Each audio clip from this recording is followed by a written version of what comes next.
I'm Nancy Showalter, and you're listening to Spirituality for the Politically Incorrect podcast.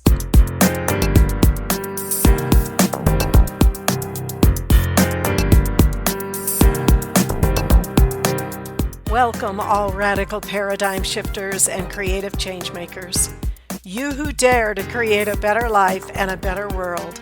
Tap into the power that resides within you and use that power for constructive change.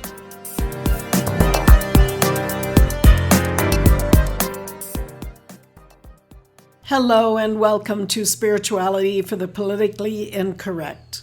If this is your first visit, welcome. Today we're tackling a topic that's as controversial as it is essential: the war on gender and the soul's identity. This isn't about politics. This isn't about condemnation. This is about uncovering spiritual truth in a world spinning in confusion. This is about the soul, about divine purpose, and reclaiming the sacredness of how we are created. Let's begin with the foundation. Gender is not merely a physical characteristic. It is a divine archetype. Masculine and feminine are cosmic principles. We are created in the image of God, male and female, and that is not a limitation, but a divine blessing. The soul is androgynous in essence, but takes embodiment as either male or female for the purpose of spiritual evolution. Each embodiment offers the opportunity to master the expression of either the masculine or feminine aspect of God. In the East, we hear of Shiva and Shakti, divine masculine and feminine forces working in harmony. Similarly, in the West, we see this in the archetypes of Father, Mother, God, Alpha and Omega. The balance of these forces is sacred. When distorted, we lose harmony both within and without. There's a battle being waged, not just on our bodies or our identities, but on our very souls. The confusion and chaos around gender today is not simply cultural or political. It is a spiritual warfare designed to separate us from our divine design. By distorting gender, dark forces seek to fracture the soul's sense of purpose and embodiment. After all, if we are confused about who we are at a most basic level, how can we fulfill our mission on earth? What we're witnessing is not progress, it's fragmentation. And when we normalize the rejection of divine order, we invite spiritual imbalance. Children and teens are especially vulnerable to the powerful influence of trends and social conditioning. They're still discovering who they are, emotionally, psychologically, and spiritually. When the culture promotes gender transition as not only acceptable but celebrated, many young people may interpret confusion, discomfort, or a natural phase of self-exploration as a sign they were born in the wrong body. Without the maturity to grasp the lifelong consequences, physical, emotional, and spiritual, they can make irreversible decisions in an effort to belong or feel validated. The soul incarnates with intentionality, and when young people are encouraged to alter their embodiment in such a way, they may be diverted from their soul's path. You are born into a male or female body based on your evolutionary path and the energies you need to master in a particular lifetime. In other words, there's a reason why you're born a certain gender. And while you may not feel comfortable in that particular body, it nevertheless is the body you chose, or your karma dictated, because there are lessons to be learned and energies you must master.